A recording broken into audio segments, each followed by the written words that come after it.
Hello, everybody, and welcome to the newest episode of the Bolt Live. I'm your host, Andy Foreman, and today I'm sitting with Mr. Graziani, who is the drama teacher. They have a new play opening up on the 13th, Heaven Can Wait. But he is also the cinema teacher, and that is why he is here today, because we are tackling the subject of the movies that you should watch on Halloween. Halloween is this Saturday, and thank you for joining us, Mr. Graz. Oh, great to be here. So, you, needless to say, like movies. I do. Let's start off with you. What movie would you say kids should watch on Halloween? Well, I think what should top the list would be Psycho. That's an ultimate, scary movie. And it was the beginning of the slasher movies, but without all the blood. Yeah. Well, there was some, but it was chocolate syrup. Yes, that's true. Yeah. It was black and white, so he passed his blood. Anthony Perkins. Yes. I know people at our school, some of them probably haven't seen this. The twist is amazing. Oh, yes. I love the twist. Oh, yes. It's one of those things that you don't expect the ending. And then it's like, what? Did it end that way? It's one of my favorite movies ever. I know they did a few sequels. Those weren't. Yeah, the sequels weren't quite as good. Psycho, because they did them in color, and they just aren't as good. Psycho 2 was good, and then 3 and 4 were pretty rough. Yeah. I don't know if did you ever see the remake? I saw the shot-for-shot one. Is that the one you're talking about? Yeah. With Vince Vaughn? Yes. You already know. Yeah. Just saying Vince Vaughn is Norman Bates. Is this a comedy or is this supposed to be a horror movie? Yeah, right. William H. Macy, and I don't know. There's a new show on called Bates Motel. Yeah, that's a takeoff on that. I think that's probably the best thing to come out of this franchise since the original. Yeah, that's true. It's probably true. It is a really good show, and it kind of tackles his psyche a lot. And Hitchcock's very good at kind of adding suspense, making the audience think. His movies are always for the thinking person. Yeah, this is a murder movie where the most interesting parts aren't even the murders; it's the finding out who it is, which is rare. Right, and the twist. Yeah. Well, I'm going to jump into the one that I think everyone should watch, which is kind of inspired by Psycho, Halloween. Oh yeah. From 1978, I believe. Yeah. They made quite a few sequels to that one too. Yes, I think that one can do a little more sequels with that, because Norman Bates is kind of hard to do sequels with. But this one was inspired by Psycho. I know. And I know you said Psycho was the first slasher movie, but I think this one is the first real, teenagers getting murdered and hacked up slasher. That's the first one with all the blood splurts everywhere. Yeah. Yes. And it does have a connection to it. It's got Janet Leigh's daughter in it, Jamie Lee Curtis. This, I don't know if anybody, or I don't know how many people have seen this movie, because again, it is from the 70s, but this is one of the most suspenseful and fun movies you're ever going to see. Michael Myers, the guy with the white mask, so much fun. I don't know if you're... No, I agree. I tend to be a little more classic films, but every once in a while there's a more modern film that kind of rises to the top. But yeah, I'm more for the classics. Yeah. I mean, there's that opening shot, though, where it's that one unbroken shot where it goes in the house, around, upstairs, and then you see the murder. One of my favorite segments. It kind of sets the tone for everything. Oh, yeah. And it sort of inspired everything. Friday the 13th, up until Nightmare on Elm Street, it was really just every slasher movie was a copy of that. Right. Yeah. So, what's the next movie you would say? Well, if you're going to go down the slasher lane, there's a director, his name is Curtis Hanson, and it's the late 60s, I think, early 70s, he made a film that's called What's the Matter with Helen? Okay. And, it's kind of down that same road as a slasher thing, but it's kind of like the crazy sister and the jealous person, and you have all those elements there, and you add a little bit element of the slasher type stuff. So I would say it's a film that's overlooked, but it pops up on cable every once in a while, and it's called What's the Matter with Helen? So I would recommend that. Do they use chocolate syrup in that one too? No, that one's in color. Okay. That one's in color. So they couldn't use that. Yeah. Okay. I know one that I always have to watch on Halloween is A Nightmare on Elm Street. Oh, yes. And yes. Especially this year because Wes Craven just passed away, the Mhm. director. But that is such a brilliantly done movie, and it was done for so cheap, which is what I love. Well, if you're going to talk about cheap horror films that held me from start to finish, and it was the start of the zombie craze, and you got Night of the Living Dead. That was the grandfather of all the zombie movies ever made, and that was one from the beginning to the end. It held me totally. And then it was another one of those that has an unexpected twist at the end. Yeah. And you know, it's done in black and white, and you look at it and you go, God, this movie's kind of cheesy because it's so cheaply made, and then you're locked in, and then you're like, whoa, what's happening here?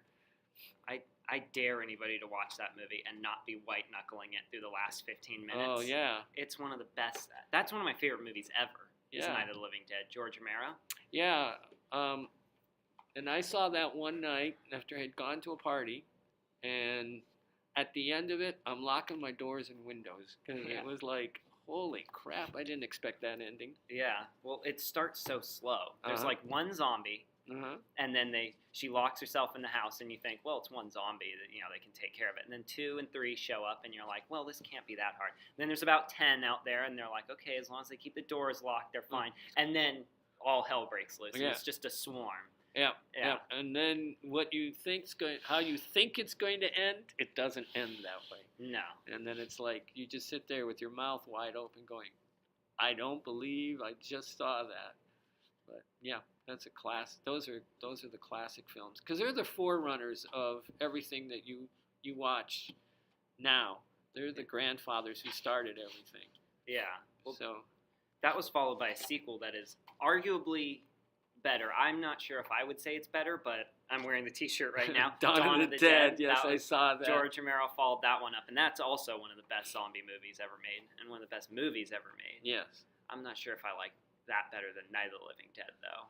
I think it depends on the setting you like, mall or farm. I think I like the farm better just because it's got the spooky trees. And did you ever see the takeoff on Dawn of the Dead, and Shaun of the Dead? I love that movie. Yeah. That's a great Halloween movie too, by the way. Yes, and that's a humorous takeoff on those horror movies. The best part of that whole movie is where he's saying, I'm going to check to see if the coast is clear. He gets up on the stepladder, stays there for 5 seconds, then he comes back down, and they go, is it clear? And he goes, nope. And they go, how many are there? And he goes, lots. That's a lot. And they pan up, and there's just, you can't even see the street. There's so many. Yeah. Yeah. I saw recently, and geez, I don't know if I can remember the name of it. Zombie Nation, maybe, where like this was like maybe a year ago or 2 years ago, where it was like ants.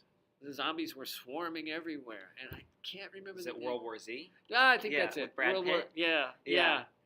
And that one was pretty good. I enjoyed it. It would have been better if it was rated R, but that was PG-13, and they couldn't show any blood. And I'm like, oh man. Yeah. But that was better than I expected. Yeah. That was better than I expected.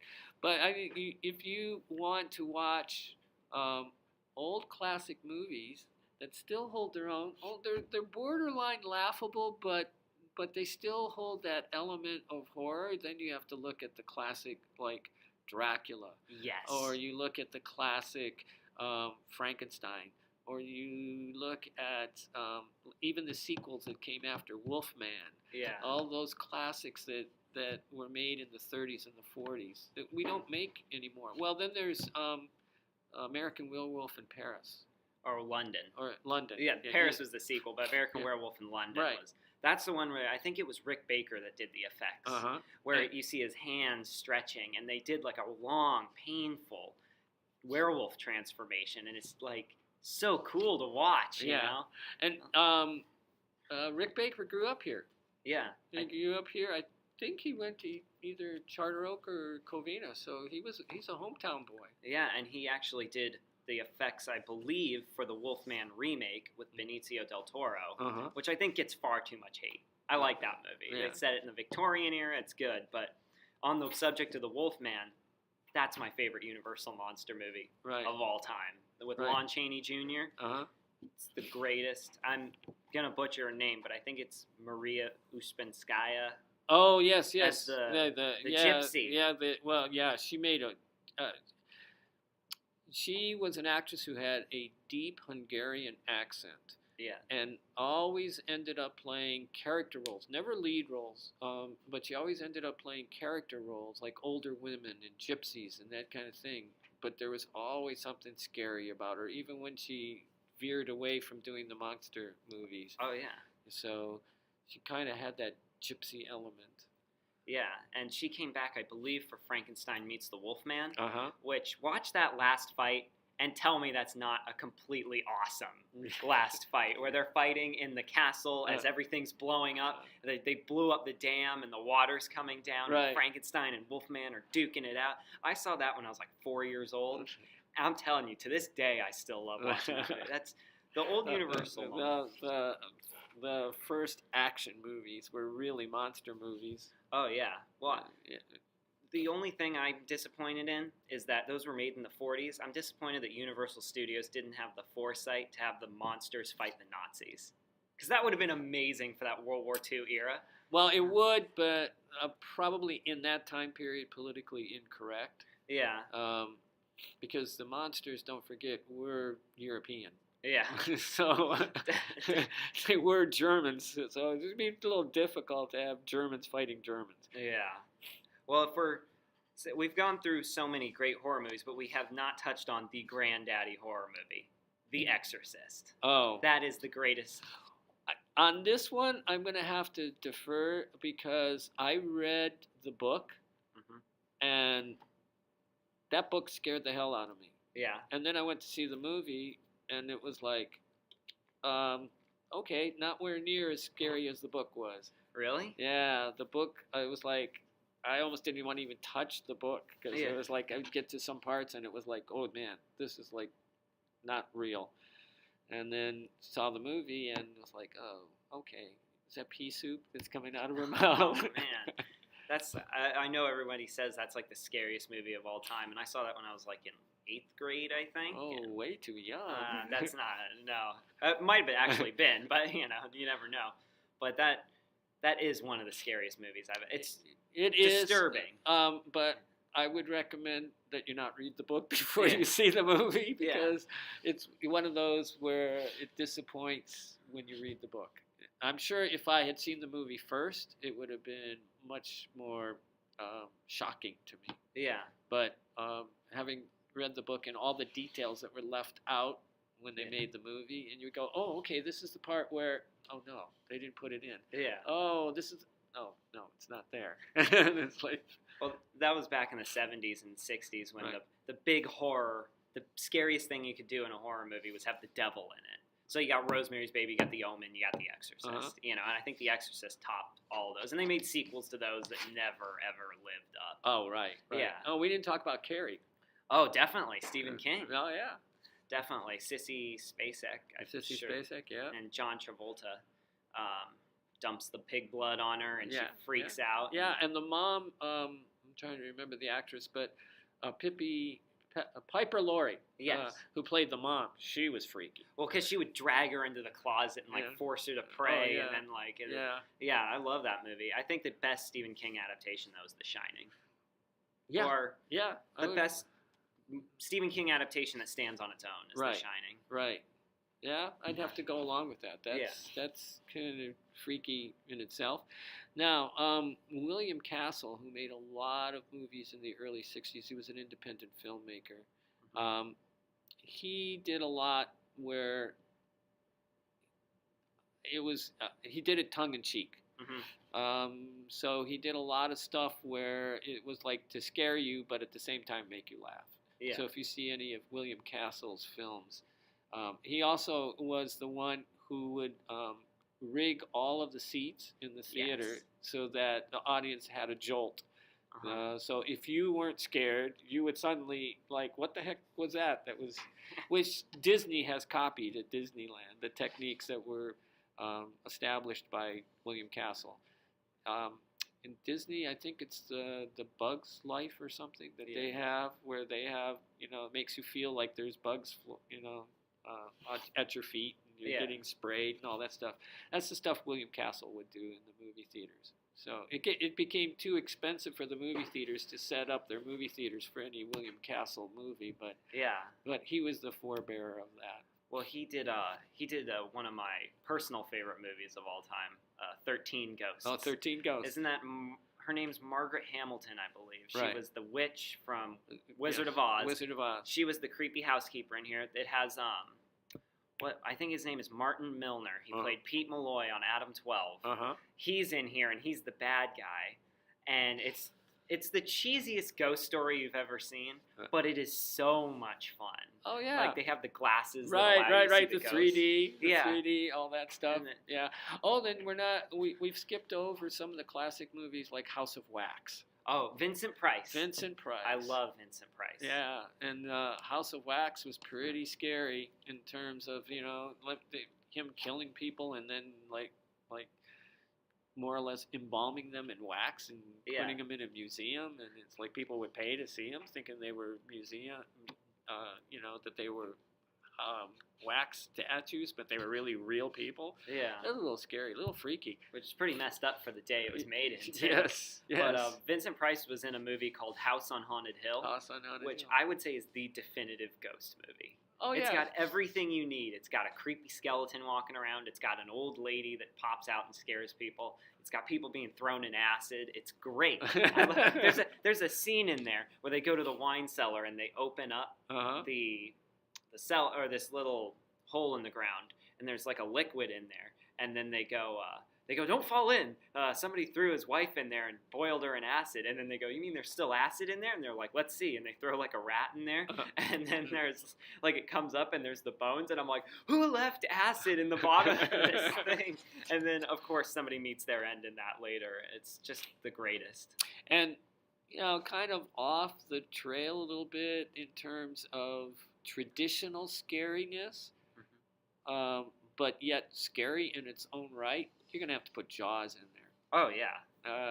It's like it broke the mold in terms of the genre of horror, because nobody had thought about let's do a whole movie about shark attacks. Yeah. And then boom, they did that, and now there was like how many sequels? 3 or 4? Yeah. The sequels The to that. Revenge. Yeah.